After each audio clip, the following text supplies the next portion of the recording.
오늘 본문은 죄에 빠져 하나님을 떠난 이스라엘 백성을 하나님께서 사랑하는 마음으로 애절하게 부르시는 그런 내용의 본문입니다. 호세아는 북이스라엘의 강력했던 왕인 여로보암 2세 통치 후반부터 이스라엘의 혼란기를 거쳐서 최후를 맞이한 마지막 시대까지 40년에서 50년이라는 긴 시간에 걸쳐서 북이스라엘을 향한 하나님의 말씀을 선포했던 선지자였습니다. 호세아는 선지서를 남긴 선지자들 중에서 유일한 북이스라엘 출신 선지자였습니다. 북이스라엘 출신이다 보니까 북이스라엘이 하나님 앞에 얼마나 패역했는지, 어떻게 살아갔는지를 누구보다도 더 가까이에서 보았고 잘 알고 있었을 것입니다. 그런 호세아에게 하나님께서는 이해할 수 없는 일들을 명령하시면서 하나님의 말씀을 전하라고 그렇게 하셨습니다. 음란한 여인과 결혼하라고 명령하시고 그 여인과의 사이에서 음란한 자녀를 낳으라고 그렇게 명령하셨습니다. 그래서 호세아는 고멜이라는 여인을 아내로 맞이하여서 그 사이에서 세 자녀를 두었습니다.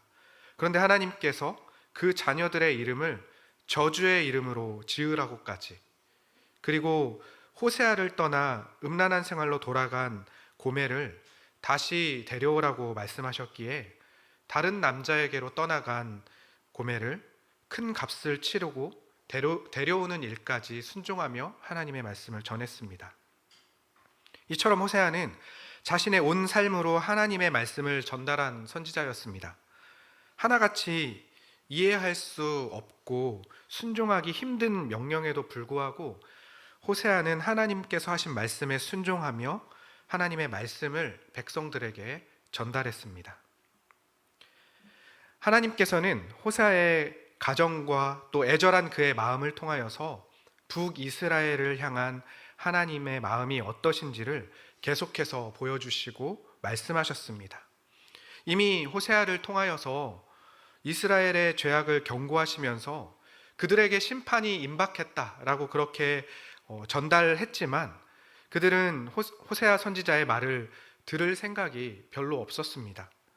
그들이 생활하고 있는 그 시대가 걱정거리 별로 없는 편안한 시대였고 우상을 숭배하며 살아가는 그들의 생활이 그리 심각한 문제라고 느끼지 못했기 때문입니다.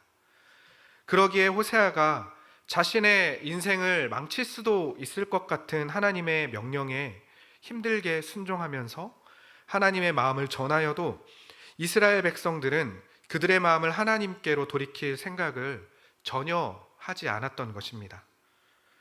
하나님께서는 그들이 다시 하나님께로 돌아오기를, 그들이 다시 회복되기를 바라는 마음으로 그들을 징계하시지만 징계를 받고도 뉘우칠 생각을 하지 않는 이스라엘의 모습을 보시고 한탄하고 계시는 것입니다. 오늘 본문은 하나님과 이스라엘의 모습을 아버지와 아들의 모습으로 그렇게 표현을 하고 있습니다. 이스라엘을 아버지의 사랑을 전혀 깨닫지 못하고 패륜을 저지르는 아들로, 그리고 하나님을 아들에게 배반당한 아버지로 그렇게 묘사하고 있는 것입니다. 1절 함께 보겠습니다. 이스라엘이 어렸을 때 내가 사랑하여 내 아들을 애굽에서 불러냈거늘. 하나님께서 이스라엘을 애굽에서 이끌어내실 때 그들은 이전에 있던 상태 그대로의 일꾼이거나 노예로 부르신 것이 아닙니다. 하나님께서는 이스라엘을 아들로 부르셨습니다. 장자로 부르셨다는 의미입니다. 출애굽기 4장 22절을 보면 이렇습니다. 너는 바로에게 이르기를 여호와의 말씀에 이스라엘은 내 아들 내 장자라. 이처럼 하나님께서는 이스라엘을 장자로 부르셨고 이 백성이 하나님의 자녀로 살아가기를 원하셨습니다. 그들을 사랑하기로 작정하신 것이고 그것은 하나님께 있어서는 결단이고 의지였습니다. 하나님께서 이스라엘을 아들로 사랑한다는 것이 놀라운 이유는 이스라엘이 하나님께 사랑받을 만한 자격을 먼저 다 하나씩 갖춘 것이 아니고 또 그들이 본문에서 본 것처럼 사랑스러울 만한 것들이 하나도 없는 자들이기 때문에 하나님의 사랑이 더욱더 놀라운 것입니다.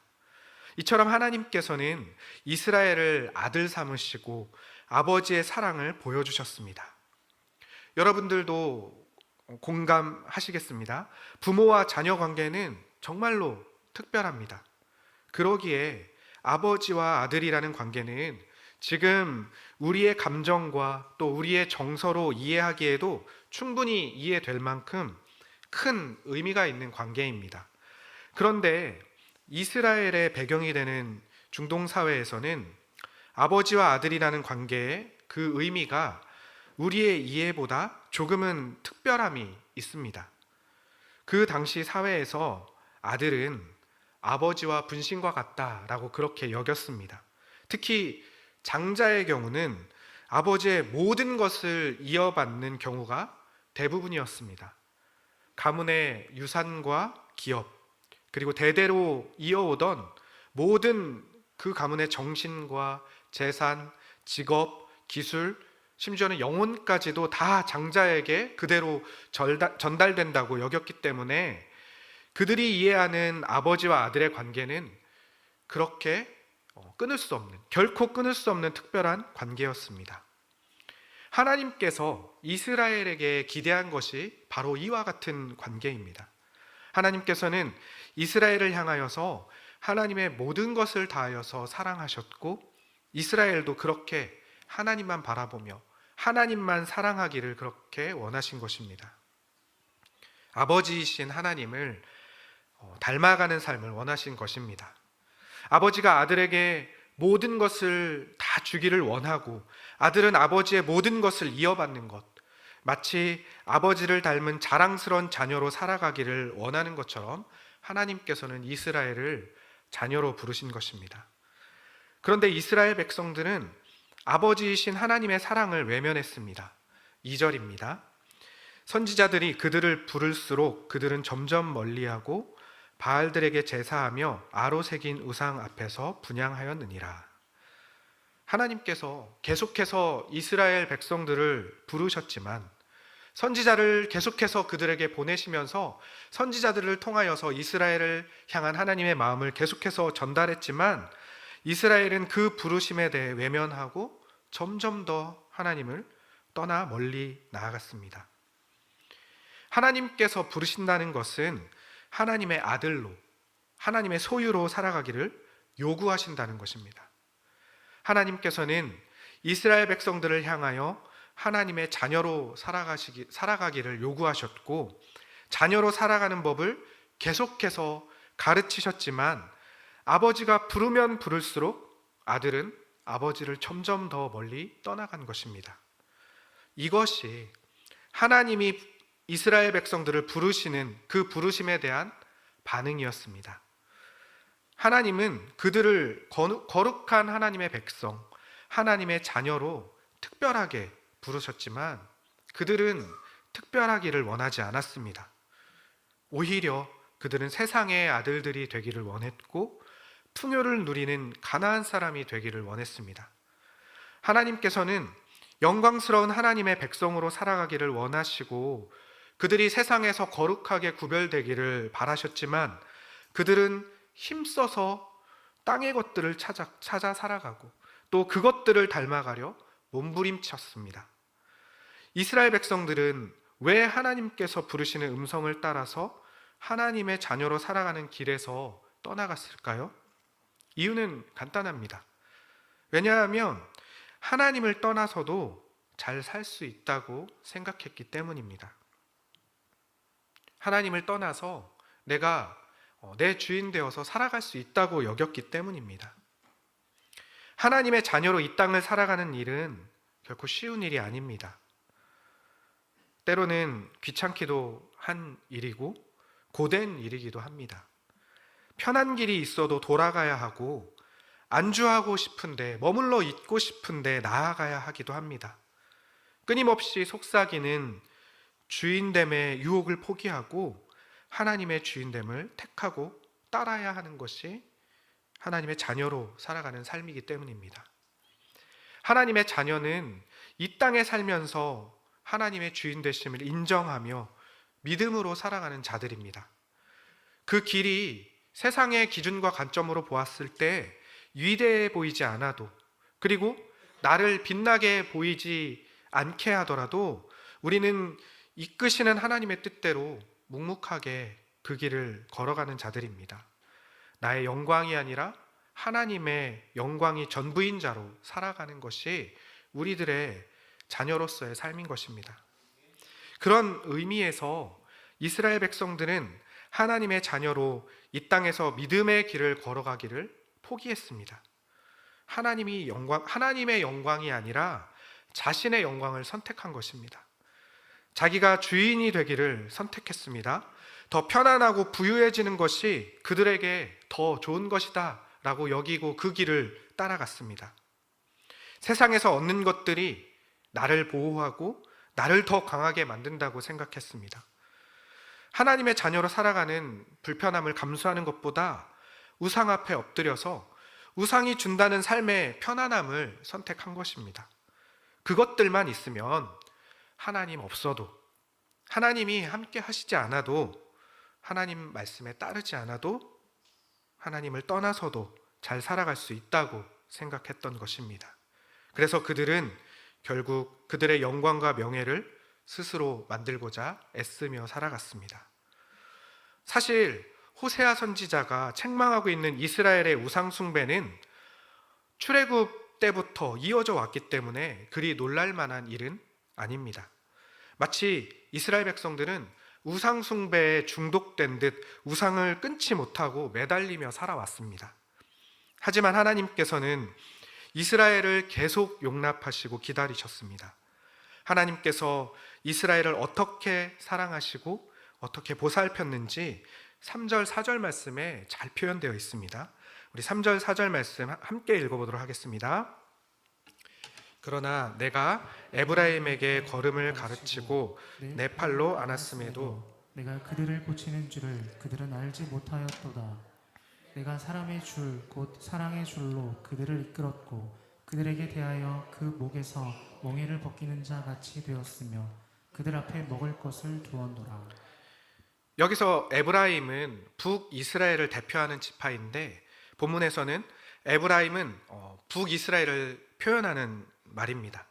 우리 성경은 하나님께서 에브라임의 걸음을 가르치고 팔로 안았다라고 그렇게 말씀하고 있는데 히브리 원어 본문을 조금 해석해 보면 하나님께서는 이스라엘 향하여서 내가 너희를 가슴으로 안아 젖을 먹이듯 키웠다. 허리를 굽혀 아이의 팔을 잡고 걸음마를 가르치고 가슴으로 안아 너희를 키웠다 라고 그렇게 해석해 볼 수도 있습니다. 이 표현은 아기를 양육하듯 품에 안고 애지중지 키웠다라는 표현입니다. 그들이 실수해도 넘어져도 죄악으로 죽을 고비에 놓이게 되었을 때도 하나님께서는 그때마다 그들을 치유하시고 용서하시며 사랑과 보살핌으로 그들을 안아주셨습니다.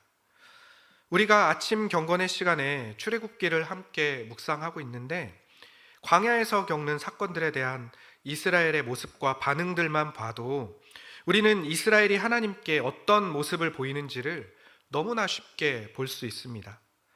그들이 만나는 모든 어려운 상황들마다 이들은 하나님의 인도하심으로 그 상황에서 벗어날 수 있었습니다.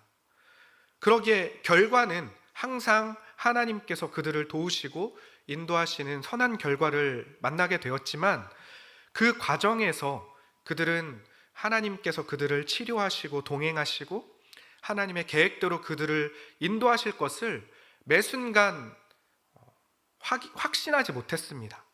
계속 반복해서 경험했음에도 매 순간 불평하고 의심하고 원망하는 일만 반복했습니다. 그리고 지금 호세아 선지자가 하나님의 말씀을 선포하고 있는 그 시대까지도 이스라엘을 인도하셨던 하나님의 사랑을 그들은 기억하지 못하고 오히려 등을 돌리고 있는 것입니다. 하나님의 사랑을 배반하고 있는 것이죠. 하나님은 하나님의 사랑을 계속해서 거부하는 이스라엘이 어떻게 될지에 대해서 계속해서 말씀을 하십니다. 5절에서 7절입니다. 그들은 애굽 땅으로 돌아가지 못하겠거늘 내게 돌아오기를 싫어하니 아수르 사람이 그 임금이 될 것이라. 칼이 그들의 성읍을 치며 빗장을 깨뜨려 없이 하리니 이는 그들의 계책으로 말미암음이니라. 내 백성이 끝끝내 내게서 물러가나니 비록 그들을 불러 위에 계신 이에게로 돌아오라 할지라도 일어나는 자가 하나도 없도다. 이스라엘은 그들을 젖먹이 아기같이 돌보시고 허리를 굽혀 그들을 팔로 붙잡아 걸음마를 가르치시고 인도해 오신 하나님의 사랑에 제대로 감사해 본 적이 없습니다. 하나님께서 하나님의 언약 백성으로 하나님의 자녀로 삼으셨지만 하나님의 뜻에 순종하며 살아가지 않았습니다. 그래서 하나님께서는 그들을 향한 결단을 내리시는 것입니다. 애굽이 시키는 대로 살아가는 게 전부였던 그들의 자리, 노예의 자리로 되돌리려고 하시는 것입니다.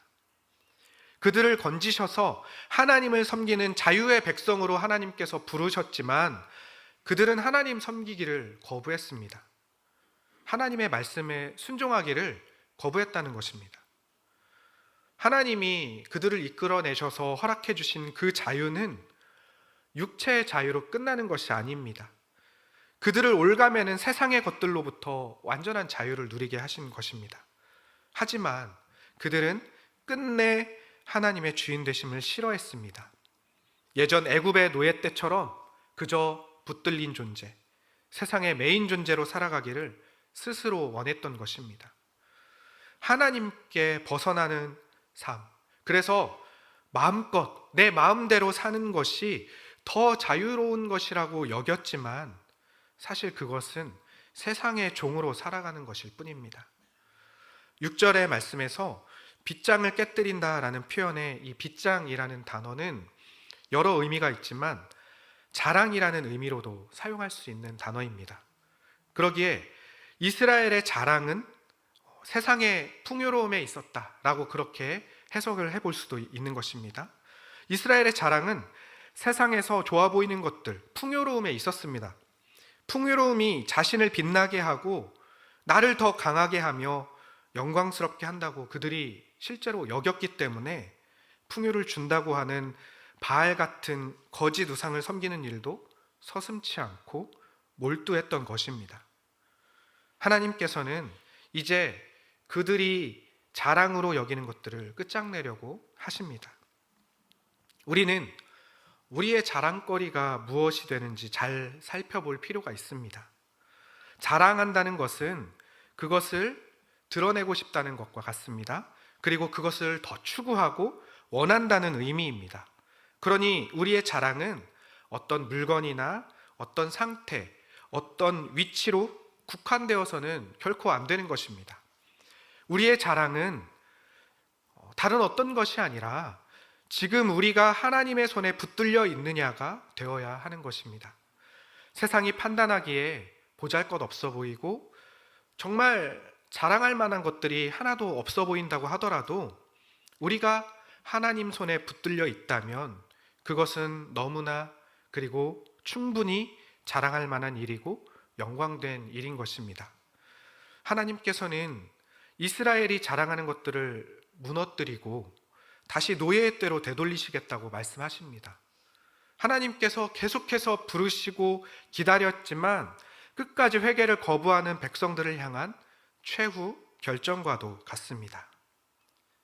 여기까지만 살펴보면 하나님께서 이제 참을 만큼 참으셔서 그들을 내가 버리겠다, 이제 그들을 포기하겠다, 이제 그들을 심판하겠다라고 그렇게 선언한 것처럼 보입니다. 하지만 이후 말씀에서 하나님은 놀라운 결단을 하시는 것을 우리가 볼 수 있습니다. 8절 9절 말씀입니다. 에브라임이여 내가 어찌 너를 놓겠느냐, 이스라엘이여 내가 어찌 너를 버리겠느냐, 내가 어찌 너를 아드마같이 놓겠느냐, 어찌 너를 스보임같이 두겠느냐, 내 마음이 내 속에서 돌이키어 나의 국률이 온전히 불붙듯 하도다. 내가 나의 맹렬한 진노를 나타내지 아니하며 내가 다시는 에브라임을 멸하지 아니하리니 이는 내가 하나님이요 사람이 아님이라. 내 가운데 있는 거룩한 이니 진노함으로 내게 임하지 아니하리라. 이미 돌아선 이스라엘을 이제는 포기하시고 심판하시겠다 말씀하시지만 하나님께서는 하나님의 사랑을 계속해서 거부하는 이스라엘을 향하여서 다시 새로운 결단을 하십니다.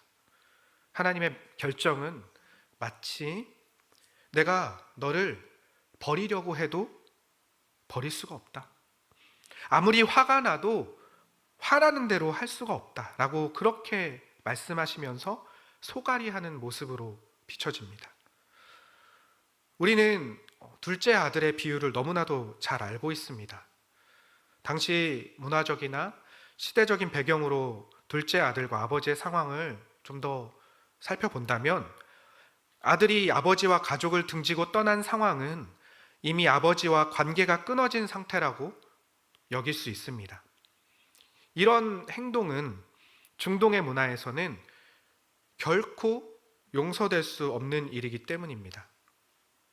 둘째 아들이 살아있는 아버지에게 유산을 달라고 말하고 그 유산을 들고 가족을 떠난 것은 그 아버지와 가문에게 큰 수치를 당하게 한 것입니다. 유산을 미리 요구하는 일은 단지 철없는 아들이 세상을 구경하고 싶어서 큰 액수의 현금을 요구한 정도의 죄가 아닙니다. 이것은 아버지가 죽든 말든 가족이 농장이나 가업을 잃건 말건 나와는 전혀 관계가 없습니다 라고 하는 말과 같습니다. 마치 아들이 아버지가 죽기를 바랍니다 라고 외치는 것과도 같은 요구였습니다. 그래서 만약 그 사회에 이런 일이 일어난다면 가장인 아버지는 아버지와 가족을 버리고 떠난 아들을 저주하고 죽은 자식으로 여기며 완전히 그 가문에서 내쫓아서 자신과 가족의 품위를 지키는 것이 당연했습니다. 하지만 잘 알고 있듯이 둘째 아들 비유에 나오는 아버지는 달랐습니다. 살아있는 아버지에게 유산을 요구하며 아버지가 죽기를 바라는 것처럼 여기고 아버지와 가족을 버리고 아들이 떠났음에도 이런 문제들로 아버지와 가족의 명예를 떨어뜨리고 그 가문을 수치스럽게 했어도 그 유산을 모두 잃고 거지처럼 돌아왔어도 아버지는 아들을 끊어내지 않았습니다. 끊어내기는커녕 아들이 무사히 돌아오기를 오매불망 기다렸습니다. 종으로라도 받아달라 이렇게 애원하며 돌아온 아들을 북받치는 기쁨으로 맞이한 아버지입니다. 다시 아들의 권위를 세우고 종이 아니라 아버지의 아들로 회복시켰습니다. 둘째 아들은 어떻습니까? 힘들고 절망스러운 순간 아버지의 집을 떠올렸습니다.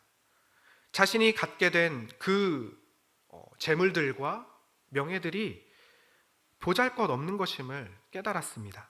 그리고 그의 길을 아버지의 집으로 돌이켰습니다.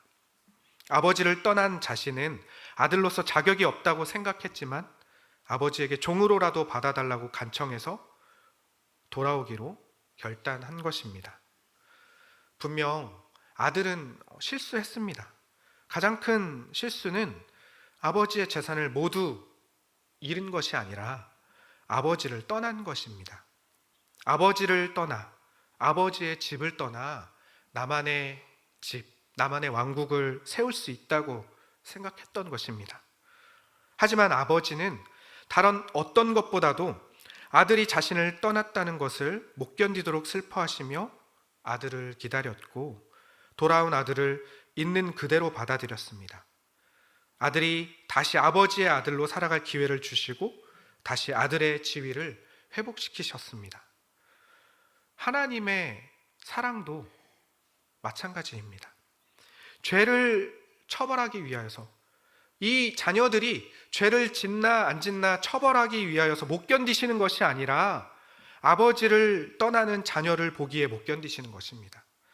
하나님의 자녀들을 사랑하기 때문에 그들이 아버지의 품을 떠나 나아가는 것을 견디지 못하시고 슬퍼하시는 것입니다. 틀만 나면 하나님을 배반하고 아버지의 명예를 실추시키며 부르면 부를수록 하나님을 떠나 세상으로 멀어진 이스라엘이라도 칼같이 잘라내지 않으시고 언제나 다시 돌아오기만을 기다리시는 하나님이십니다. 하나님의 공의로는 그들을 이미 진작에 심판하셨어도 충분했지만 그들을 향한 하나님의 사랑과 긍휼히 여기심이 하나님의 공의를 압도하여서 그들을 다시 하나님의 품으로 품으신 것입니다. 분명 하나님께서는 죄에 대하여 분노하시지만 분노와 크나큰 사랑 사이 갈등하시고 결국 하나님은 우리가 하나님 곁에 머물 수 없는 죄인의 상태임에도 불구하고 우리 곁에 머물러 견디시고 붙드시기로 결단하신 것입니다. 죄의 값은 사망이지만 자녀를 사망으로 던질 수 없었던 하나님은 죄에 대한 다른 해법을 찾아보시겠다고 약속하시는 것입니다. 이 약속은 하나님 스스로의 결단 같은 것입니다. 자녀를 너무 사랑하시기 때문에 하나님의 공의가 무너지지 않는 방법으로 우리를 사랑하실 수밖에 없으셨던 것입니다. 이 결정은 하나님 측면에서 보면 막대한 대가 지불을 수반하는 결정이었습니다. 자신을 내어주면서 우리를 사랑하신 것이기 때문입니다.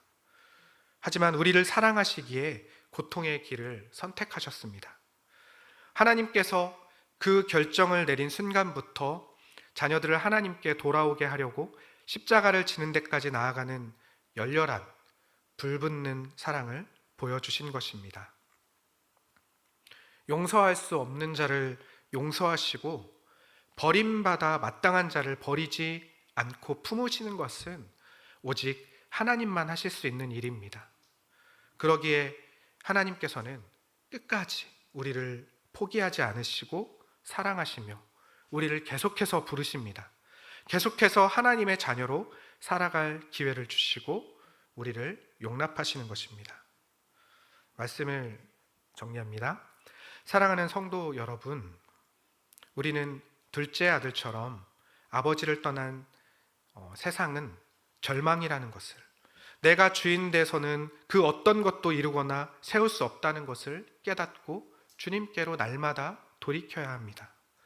그 저주와 실패의 상황을 통해서 내가 죄인됨을 깨닫고 나의 연약함을 깨닫고 다시 아버지 품으로 돌아올 용기와 돌이킴이 우리에게는 날마다 필요한 것입니다.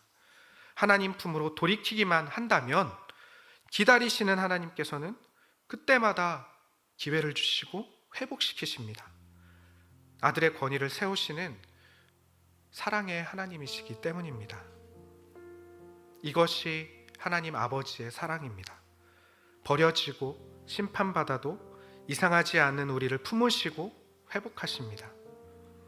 우리는 이처럼 큰 은혜를 받았기에 우리는 변화된 자녀의 삶으로 자녀로의 합당한 삶을 살아가야 하는 것입니다. 하나님의 사랑은 우리를 합당한 자녀로 부르십니다. 실수하고 넘어져도 다시 부르시고 또 부르시고 보듬어 안으십니다. 그러니 우리는 그 사랑에 감사하며 하나님의 자녀로 합당한 삶을 살아가기를 몸부림쳐야 하는 것이 너무나도 마땅한 일입니다.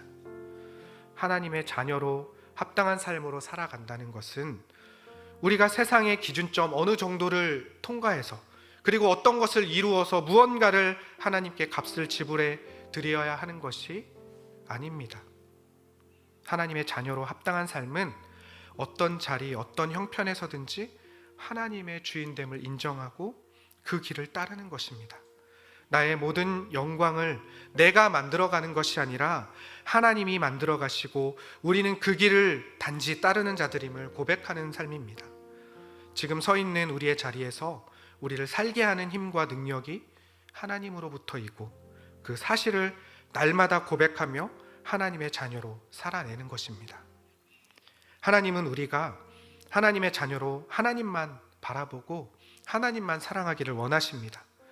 세상에 어떤 것도 우리의 주인됨 될 수 없음을 그분께 온전히 거하며 하나님이 우리의 왕되심을 고백하고 찬양하며 하나님의 길에서 그분의 자녀됨을 누리시기를 원합니다. 우리의 자리에서 날마다 하나님을 바라보며 하나님의 사랑을 기억하는 자, 하나님을 따르며 순종하는 그 길에서 떠나지 않는 자, 삶의 크고 작은 선택에서 내 뜻을 꺾고 하나님의 뜻이 우리의 선택이 되는 우리가 되기를, 그런 우리의 매일의 삶이 되기를 간절히 바랍니다. 우리 함께 찬양하겠습니다.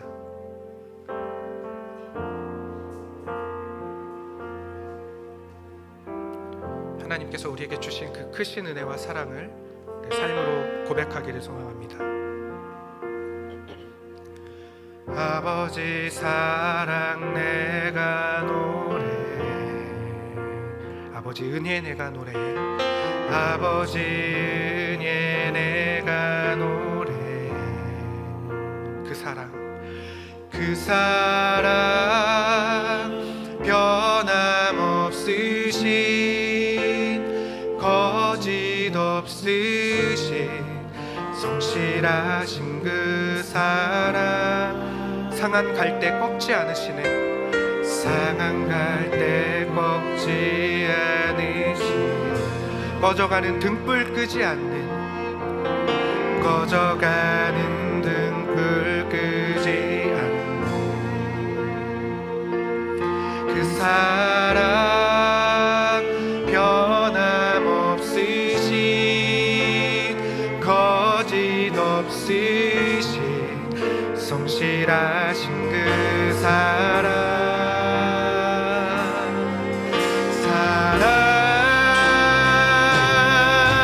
그 사랑 날 위해 죽으신, 날 위해 다시 사신 예수 그리스도, 다시 오실 그 사랑, 죽음도 생명도 천사도 하늘의 어떤 곳에도 끊을 수 없는 영원한 그 사랑 예수. 아버지 사랑 내가 노래해, 아버지 사랑 내가 노래해, 아버지 은혜 내가 노래해, 아버지 은혜 내가 노래해. 그 사랑 변함없으신 거짓 없으신 성실하신 그 사랑, 상한 갈대 꺾지 않으시네, 상한 갈대 꺾지 않으시네, 꺼져가는 등불 끄지 않는, 꺼져가는 등불 끄지 않는 그 사랑 변함없으신 거짓 없으신 성실하신 그 사랑,